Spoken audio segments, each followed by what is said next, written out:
नमस्कार, जय श्री कृष्णा। मैं डॉक्टर राजेश्वरी ऋषिश्वर आपका एक बार फिर से स्वागत करती हूँ बसंत पंचमी के इस उत्सव में। बसंत यानी शरद ऋतु का समापन और बसंत का प्रारंभ।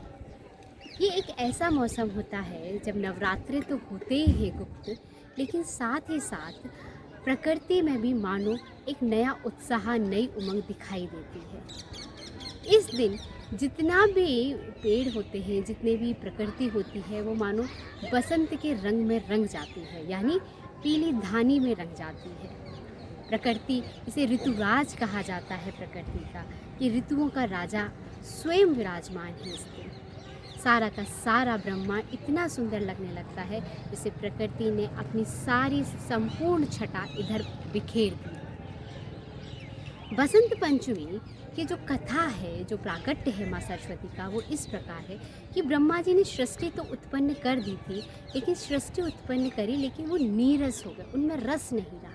वो अपने आप को असहज अनुभव करने लगे और सोचने लगे इस सृष्टि की उत्पत्ति तो मैंने कर दी है, लेकिन अब इस सृष्टि का जो इसके अंदर रस है, जो इसके अंदर की सुंदरता है, उसको कैसे विद्यमान किया जाए।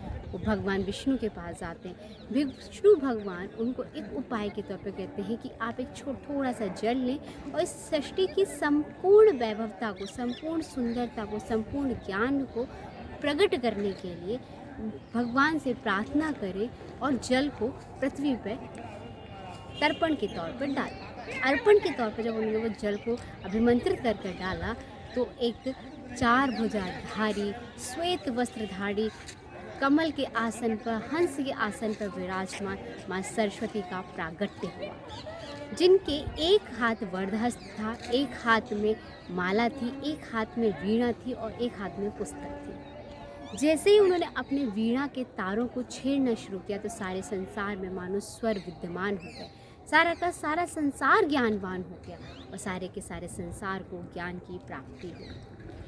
अगर जब हमारे जीवन में यथार्थ सरस्वती का प्रागट्य होता है, उसके प्रागट्य के साथ ही हमें बुद्धि, हमारा तेज, हमारा ज्ञान हमें प्राप्त होता है, हमें वाणी प्राप्त होती है। बसंत पंचमी के दिन ही विशेष रूप से साहित्यकार, विशेष रूप से संगीतकार इस दिन का पूजन करते हैं। मान्यता ये है कि बसंत के दिन एक अबूझ मुहूर्त होता है, इतना अबूझ मुहूर्त होता है कि इस दिन जितने भी मांगलिक कार्य हैं हम वो कर सकते हैं, जितने भी मांगलिक पर्व हैं हम उन्हें मना सकते हैं। बच्चों का मुंडन, उपनयन संस्कार, नामकरण संस्कार विशेष रूप से इस दिन रखे जाते हैं। बच्चों को हम जितनी भी विद्या की वस्तु हैं जिनसे हमें ज्ञान प्राप्त होता है, उनका पूजन भी इसी दिन किया जाता है विशेष रूप से। इन सारी चीज़ों को हम मिलाकर बसंत उत्सव मनाते हैं।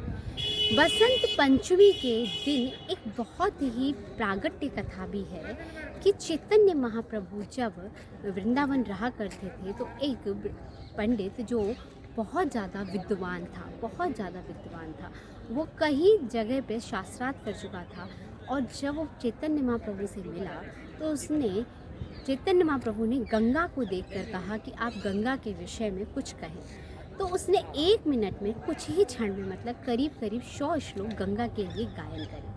जब ये 100 श्लोक गंगा के लिए गायन करे तो उसके बाद चैतन्य महाप्रभु ने उन्हें तुरंत ही कंठस्थ भी कर लिया था। जब वो कंठस्थ हो गए तो उन्होंने 65वें श्लोक में उस व्यक्ति की छंद के, जो उसकी छंद रचना थी, उसमें कुछ कमी को दिखाया। उस कमी को जब वो जान गए, वो देख गए तो देखे कि ऐसा कैसे हुआ, तो उन्हें पता चला कि माँ सरस्वती का वरदहस्त इनके ऊपर बहुत पहले से विद्यमान है। माँ सरस्वती यानी एक ऐसी देवी जो ज्ञान को साथ साथ इतनी परिपूर्ण थी, उनके बिना हम कुछ भी नहीं कर सकते। बच्चा हर कोई कर्म जो हमें बचपन से सिखाया था, बेटा ध्यान से करो, जान कर करो, जानकारी के साथ करो, ज्ञान को साथ लेकर करो, यही सिखाया जाता है।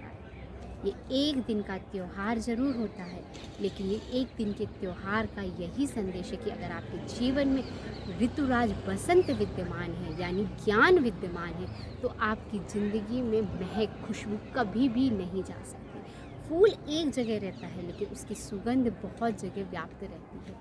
इसी प्रकार ज्ञान भले आप में समाया होगा, लेकिन आपके ज्ञान की सुगंध सारे संसार में इस तरह से फैलेगी कि वो इसे लालाहित कर देगी। आप इस बिंदु को समझें तथा बसंत पंचमी पर विशेष रूप से पीले पकवान का भोग लगाया जाता है। पीले चावल, पीली मिठाइयाँ, माँ सरस्वती का पूजन किया जाता है तथा उनसे करबद्ध होकर प्रार्थना की जाती है कि हे ज्ञान की देवी, हे वरदानी देवी, हे वीणा वाहिनी, हमारे जीवन में ज्ञान ऐश्वर्य के साथ साथ तीक्ष्ण बुद्धि भी हमें प्रदान करें, क्योंकि अगर आपकी बुद्धि निर्मल है, तीक्ष्ण है, तो आप संसार में वो सब कर्म कर सकते हैं जिनके लिए आपका जन्म हुआ है। मेरी बात अगर आपको समझ में आई हो, अच्छी लगी हो, तो प्लीज़ मेरे चैनल को लाइक करें, शेयर करें, सब्सक्राइब करें। तब तक के लिए जय श्री राम, जय श्री कृष्ण।